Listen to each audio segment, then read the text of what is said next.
13 ఏళ్ల క్రితం దివంగత ముఖ్యమంత్రి వైఎస్ రాజశేఖర రెడ్డి ప్రజా ప్రస్థానం పేరుతో చేపట్టిన పాదయాత్రలో భాగస్వామి అయినందుకు గర్వంగా ఉందని వైఎస్ఆర్సీపీ నేత అంబటి రాంబాబు అన్నారు. ఆనాటి పాదయాత్ర జ్ఞాపకాలను అంబటి నెమరువేసుకున్నారు. యాత్రలో ఎన్ని ఇబ్బందులు ఎదురైనా, ఆరోగ్య సమస్యలు తలెత్తినా చెక్కుచెదరని ఆత్మవిశ్వాసంతో చేవెళ్ల నుంచి ఇచ్చాపురం వరకు వైఎస్ఆర్ పాదయాత్ర కొనసాగించారని అంబటి గుర్తు చేసుకున్నారు. 2003వ సంవత్సరంలో డాక్టర్ రాజశేఖర రెడ్డి గారు సిఎల్పి లీడర్గా ఉన్న సమయంలో రాష్ట్రంలో కరువు కాటకాలు విలయతాండవం చేస్తున్నటువంటి సందర్భంలో చేవెళ్ల నుంచి ఇచ్చాపురం వరకు పాదయాత్ర చేయాలని నిర్ణయించుకున్నారు.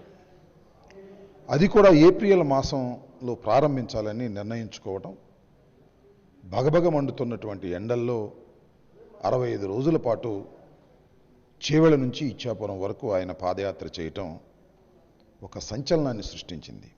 ఆ రోజున చంద్రబాబు నాయుడు గారి పరిపాలనని ఎండగట్టడానికి ఉపయోగపడినటువంటి సందర్భాలు.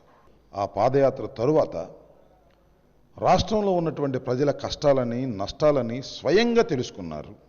ఆ తర్వాత ఆయన చక్కని పరిపాలన అందించాడనేదే ప్రజలందరి అభిప్రాయం.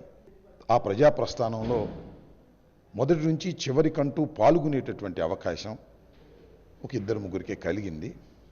దానిలో నేను, కరుణాకర్ రెడ్డి గారు మొదటి నుంచి చివరి దాకా వారితో కలిసి నడిచేటటువంటి ఒక అవకాశం కలగటం చాలా గర్వంగా ఉన్నది.